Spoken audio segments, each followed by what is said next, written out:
This is the current state of my kitchen. On the surface, this kitchen might look okay, but when I tell you, at a close look in some of these nooks and crannies is the devil himself.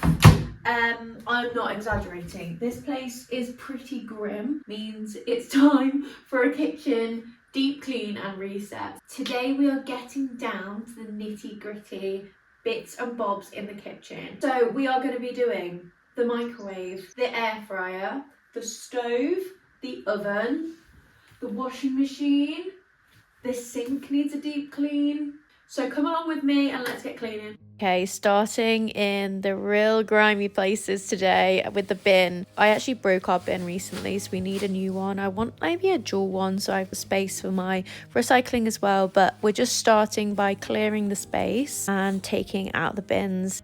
Pulling out this fridge was quite humbling actually, because the amount of stuff that I collected behind here was honestly grim. So here's your reminder, if you've not done this in a while, go do it. And then I thought whilst I was there, I'd just give our fridge a little bit of a clean to make it sparkle, and yeah, it's looking so much cleaner. Next up, the bin. This is actually a weekly job, especially in the summer, hotter months. I just use bleach and hot water for this job. Does the trick.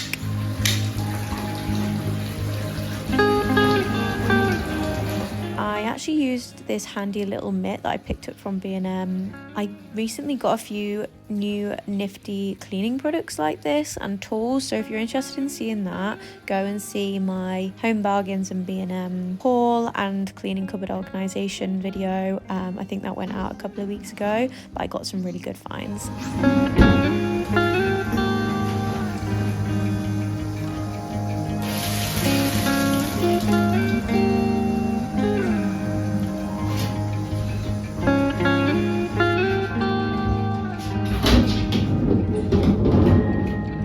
Whilst I was waiting for the bin to drain off and dry, I thought I'd get to the massive pile of washing up that has been piling up over the last few days.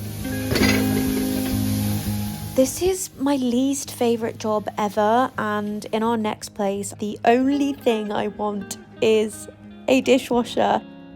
It's just a monotonous task, isn't it? It's not much fun, but there we go. I managed to clean the plates, so then we can get to all the fun stuff.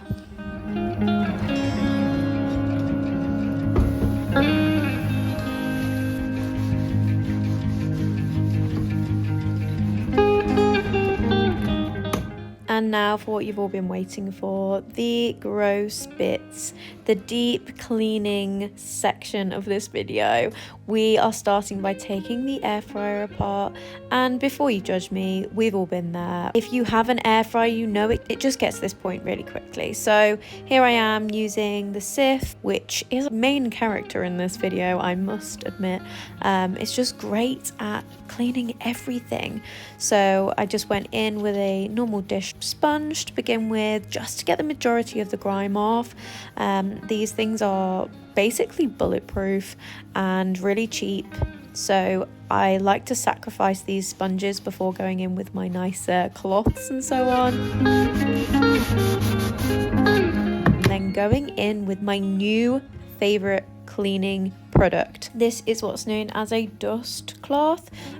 So if you've seen those wet dust sponges going around, this is her younger, sexier sister. This thing is so good for absorbing excess product.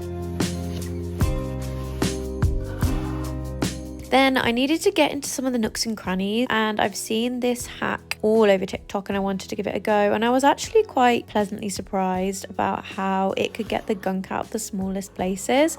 So it was just a butter knife covered in, you can do it in kitchen roll, but a rag. And guys, when I was wiping the top of my air fryer, I realised there was still a bit of sticky wrap on it. So how satisfying. Let's just enjoy this together.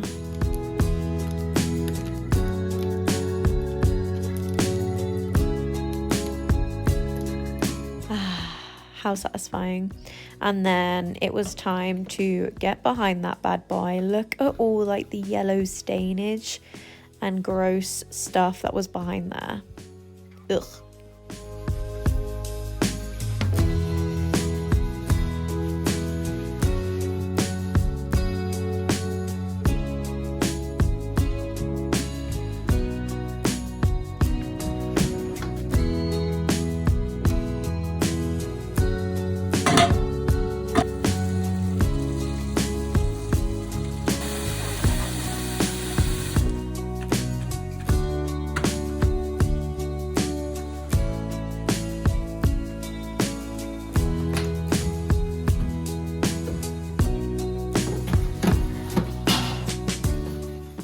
And just like that, the air fryer was done.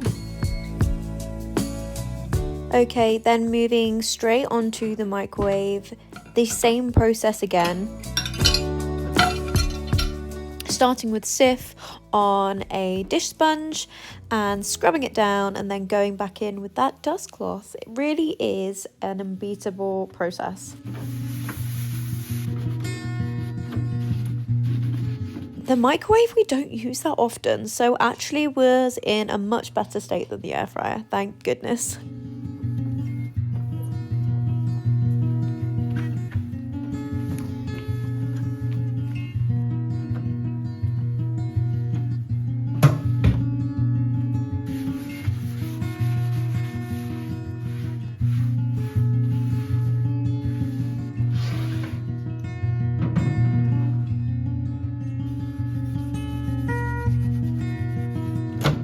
At this point, I felt like I was making great headway. Another appliance, spick and span. By this time, the bin was dry, but it did have a few watermarks. I was just using glass cleaner here just to make it super shiny, and then going in and putting the bin back together. A little hack I found is using a food bag clip to clip the sides of the bin bag together just to keep it taut at the top of the bin, and this just helps ensure that the bin bag does not sink to the bottom, because we all know that's an absolute nightmare.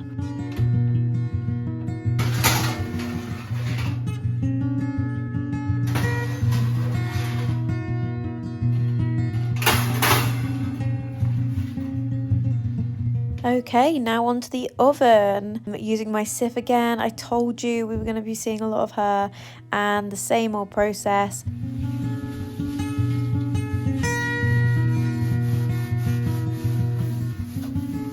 I also used my new Sonic brush on some of the really hard, grimy bits. There were a couple of like burnt bits that had attached themselves to the glass and to the metal framework around the edges. So this was really helpful and saved a lot of elbow grease. And then just going in with that cloth again, you can just see how wonderfully it works on glass and on mirrored surfaces. It's really good for leaving it streak free.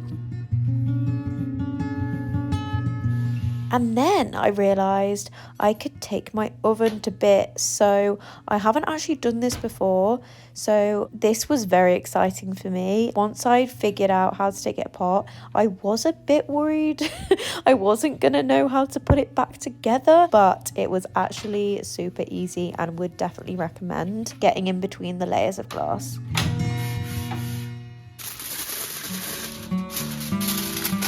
Another little TikTok hack for you, using the foil on your racks after they've soaked really helps to get them back to that like silver look.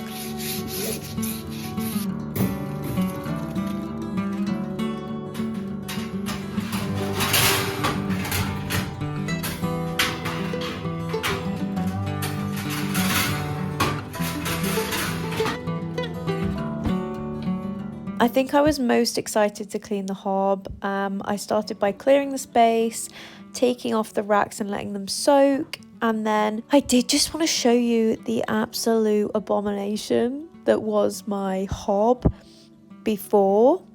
So then the after is even more satisfying. So here we go.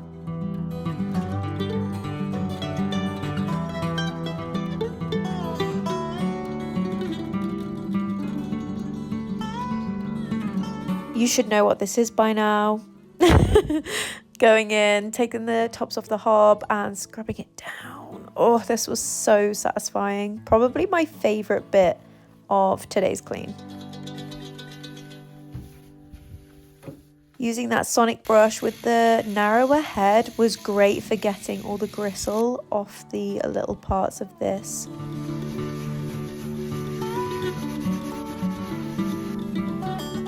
Oh, already looking so much better. Then the little knobs, it's so hard to get under these, but my dual cleaning tool did the trick.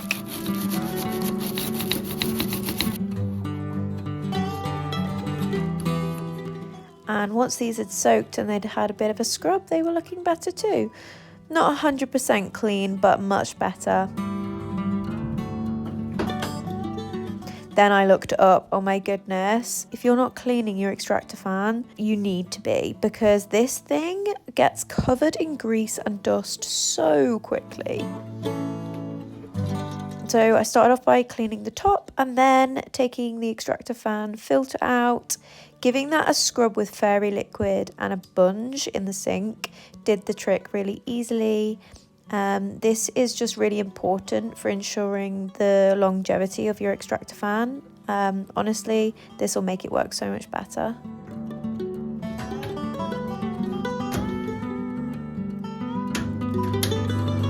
Going in with my flash mop, just changing the head over, and yes, you are seeing right, I am mopping the walls. No, actually I'm just dusting, so I have not sprayed this. This is a dry mop. It's just an easy way to catch any cobwebs. As you saw, a moth just fell off. So yeah, it's just a really good way of being able to reach up there. Then I just wipe down the windowsill and the sides, and it's looking much fresher. Okay, now time to tackle the sink and draining board. I have purposely left this to near the end because you're going to keep coming back to it, and I actually made this even more gross with my cleaning, so bear that in mind if you're going to do a deep clean. Here is the state of it. This gets used every day, multiple times a day, so needs a deep clean. Going in again with my famous sieve and sponge. You really don't need much more than that in terms of fancy products, to be honest. You could even use fairy liquid, but yeah, it's just a really good combo. For the stubborn lime scale that builds up around the tap, I went in again with my sonic brush, and this got it sparkling. Really happy with how that turned out. Looks so much better.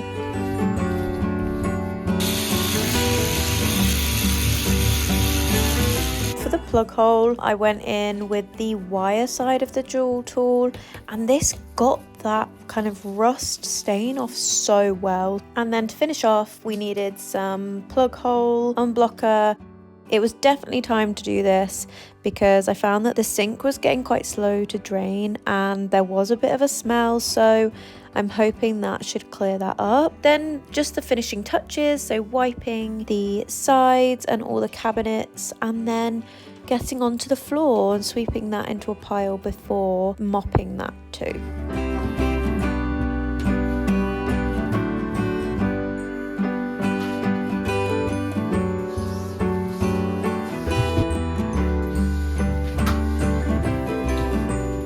And then last thing on the agenda was the washing machine. I'm not gonna lie, I was a little bit psyched out by this because I haven't ever washed a washing machine before.